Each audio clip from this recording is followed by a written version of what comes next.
الحمد لله رب العالمين والصلاة والسلام على سيد الأنبياء والمرسلين وعلى آله الطيبين الطاهرين وعلى من تبعهم بإحسان إلى يوم الدين أما بعد بسم الله الرحمن الرحيم وعن أبي هريرة رضي الله تعالى عنه قال قال رسول الله صلى الله تعالى عليه وسلم لولا أن أشق على أمتي لأمرتهم بالتأخير العشاء وبالسواك عند كل صلاة.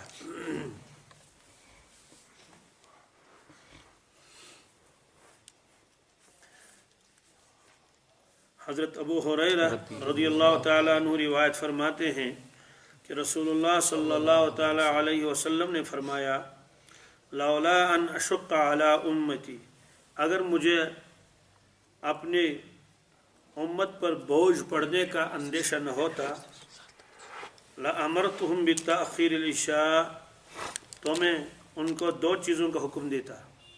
ایک تو یہ کہ وہ عشاء کی نماز تاخیر سے پڑھیں، وبالسواک عند کل صلاۃ، اور ہر نماز کے وقت مسواک کرنے کا حکم ان کو دیتا. اصل میں یہ باب وضو کی سنتوں کا ہے، یعنی کہ وضو میں کتنی سنتیں ہیں، لیکن چونکہ مسواک بہت اہم ہے اس وجہ سے صاحب کتاب نے مسواک کے باب کو الگ بیان کیا. اہمیت کی وجہ سے اور خصوصیت کی وجہ سے اس کو صاحب مشکات نے الگ بیان کیا. سب سے پہلی روایت جو ہے یہ حضرت ابو ہریرہ رضی اللہ تعالیٰ عنہ کی ہے. رسول اللہ صلی اللہ علیہ وسلم نے فرمایا کہ میرا جی تو چاہتا ہے کہ میں اپنی امت کو حکم دے دوں کہ وہ عشاء کی نماز تاخیر سے پڑھے. تاخیر کا مطلب یہ ہے ایک تو عشاء کا اول وقت ہے اور ایک تو عشاء کا آخری وقت ہے. آگے انشاءاللہ بیان آئے گا، اس میں اوقات کی بحث آئے گی. اوقات کی بحث یہ ہے کہ فجر کی نماز کا اول وقت کیا ہے اور اس کا آخری وقت کیا ہے. اسی طرح سے ظہر کی ابتدا کہاں سے ہوتی ہے اور اس کا آخری وقت کیا ہے. یہی عصر کا اور مغرب عشاء بھی ایسے ہے کہ عشاء کے وقت کا ابتدا وقت یہ ہے اور آخری وقت کیا ہے یہ ہے. اس کی تفصیل وہاں آ جائے گی. یہ تو ضمناً اس حدیث پاک کے اندر عشاء کا وقت اس کا تذکرہ آ گیا، ورنہ اصل روایت تو یہ ہے مسواک کے بارے میں. لیکن دو چیزوں کو آپ نے ایک ساتھ ذکر فرمایا. عشاء کی نماز تاخیر سے پڑھنے کا مطلب کیا ہے کہ لوگ تو اول وقت پڑھ لیتے ہیں، اجازت ہے اس کی، لیکن آپ کی طبیعت یہ چاہتی تھی کہ آپ یہ نماز جو ہے آخر میں پڑھی جائے. اس کی بحث آئے گی انشاءاللہ کہ ایک مرتبہ صحابہ کرام مسجد میں منتظر تھے کہ اللہ کے نبی صلی اللہ علیہ وسلم تشریف لائیں اور عشاء کی نماز پڑھائیں، لیکن بہت دیر ہو گئی. اتنی دیر ہو گئی کہ صحابہ کرام چونکہ دن میں اپنے اپنے کاموں میں مشغول بھی ہوتے تھے تو بعض لوگ سونے لگے. نیند آ گئی ان کو صفوں میں بیٹھتے بیٹھتے ایسے.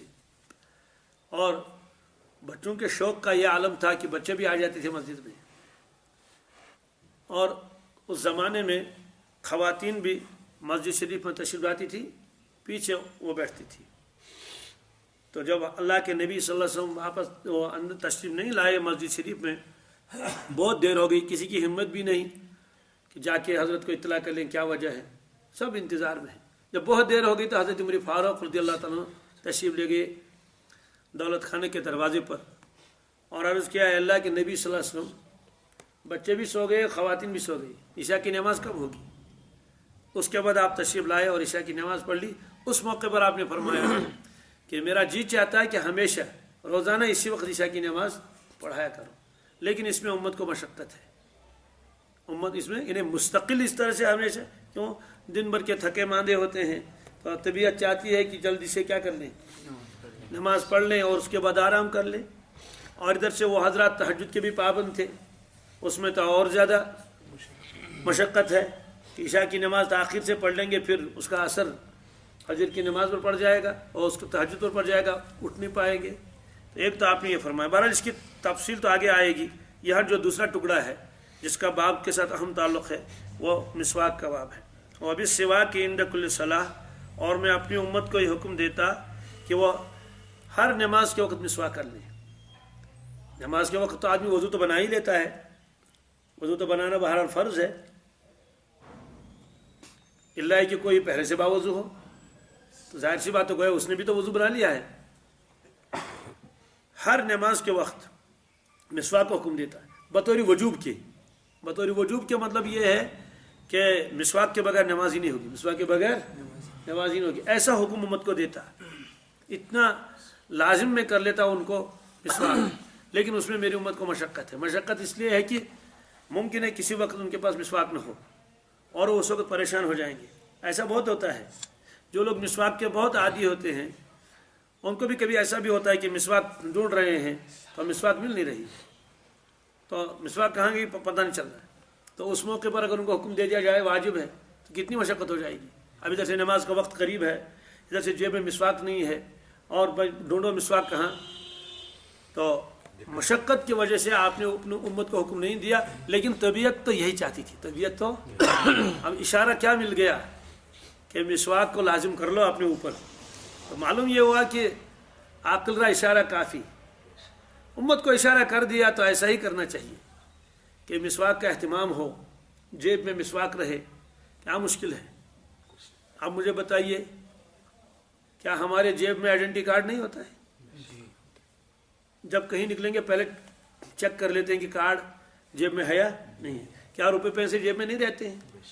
اسی طرح سے اور دوسری چیزیں ہیں، کہیں رومال ہے، کہیں گھڑی ہے، کہیں موبائل ہے. موبائل کے بغیر تو بہرحال آج گھر سے کوئی نکلے گا ہی نہیں، نکلتے وقت پہلے ہی جیب میں ہاتھ ڈالے گا موبائل ساتھ ہے یا نہیں. کیوں؟ ہم سمجھتے ہیں ان چیزوں کی تو ضرورت ہے، ان چیزوں کے بغیر تو دشواری ہے. موبائل گھر میں رہ گیا کتنی دشواری ہوگی، کارڈ گھر میں رہ گیا تو قدم قدم پر پریشانی ہوگی. اور جو لوگ دفتر کا کام کرتے ہیں تو قلم تو ان کے ساتھ رہنا گویا کہ واجب کے درجے کا ہے، اس لیے کہ وہ دفتر میں جا رہے ہیں کام کرنے کے لیے، تو ان کو کاغذی کام کرنا ہے تو قلم تو ساتھ رہے گا. تو ظاہر سی بات ہے اگر ایسا ہی اہتمام مسواک کا ہوگا تو کیا ہر شخص کے جیب میں مسواک نہیں ہوگا؟ ضرور ہوگا مسواک. تو لیکن اس کے باوجود آپ نے فرمایا کہ میری امت کے اوپر مشقت ہوگی. معلوم یہ ہوا کہ آپ امت کے اوپر بڑی شفقت فرماتے تھے کہ ایسی چیز کا حکم آپ نے امت کو نہیں دیا جس میں امت کو کیا ہو، مشقت اور دشواری اور کر نہ سکیں. جب حکم دے دیں گے وجوبی طور پر نہیں کریں گے تو گناہ گار ہوں گے. اس لیے آپ نے ترغیب تو دے دی، اظہار تو فرمایا کہ میرا جی تو یہ چاہتا ہے، لیکن اس کے باوجود بطور وجوب کے مسواک کا حکم نہیں دیا. چلو ٹھیک ہے واجب نہیں، لیکن امت کا اس پر اتفاق ہے، کسی کا اس میں اختلاف بھی نہیں ہے کہ مسواک سنت ہے. کیا ہے مسواک؟ کیا ہے؟ فوائد تو الگ رہے، کتنے فوائد اس میں، اللہ اکبر. وہ فوائد تو آگے آئیں گے انشاءاللہ. یہ فرمایا مقصد تو یہ تھا کہ میرا امتی جب بھی آ جائے گا نماز پڑھنے کے لیے تو وہ اپنے پہلے تو کیا کر لے، مسواک کر لے، صاف کر لے. کیوں؟ اپنے پروردگار کے ساتھ گویا مناجات کرنی ہے. آدمی جب کسی کے ساتھ بات کر لیتا ہے تو چاہتا ہے کہ میرا منہ کیا ہو، صاف ہو، دوسرے کو تکلیف نہ ہو. اور بندہ جب نماز پڑھتا ہے تو فرشتے قریب میں رہتے ہیں. وہ روایت آپ کے ذہن میں ہوگی کہ اللہ کے نبی صلی اللہ علیہ وسلم فرمایا جو شخص کچا پیاز، کچا لہسن کھا کر آ جائے اور وہ حکم یہ کہ وہ مسجد کے قریب نہ آئے. کیوں؟ مسجد کے قریب آ جائیں گے تو انسانوں کو تو تکلیف نہیں ہوگی، کیونکہ وہ یہ بھی استعمال کرتا ہے، وہ بھی استعمال کی چیزیں ہیں. لیکن فرمایا کہ اس سے فرشتوں کو تکلیف ہوتی ہے. جب فرشتوں کو تکلیف ہوتی ہے کہ پیاز ہے، کچا پیاز ہے، کچا لہسن ہے، ایک تو ہے کہ آپ نے اس کو پکا لیا ہے جیسے سالن بناتے، اس کا حکم تو الگ ہے، وہ ممنوع نہیں ہے. کچے کا لفظ آیا ہے وہاں جی، کیونکہ اس میں تو ایک قسم کی بدبو رہتی ہے.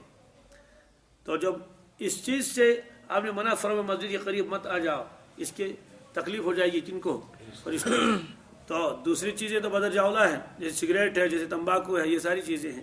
تو بہرحال آپ فرماتے تھے کہ پہلے منہ کی بدبو کو دور کر کے آ جاؤ. تو اللہ تبارک تعالیٰ کے سامنے آنا ہے. تو علماء کرام نے تمام احادیث کو سامنے رکھ کر فوائد گنائے ہیں. بعض حضرات نے فرمایا اس میں 70 فوائد ہیں. کتنے؟ بعض لوگوں نے فرمایا 99 فوائد ہیں. ان میں کچھ یہاں تو لکھے ہیں باقی تفصیل کے ساتھ، 70 لکھے ہیں صاحبی کتاب نے، ان کو نقل کیا ہے، ان میں سے خاص جو ہے وہ میں عرض کر دیتا ہوں۔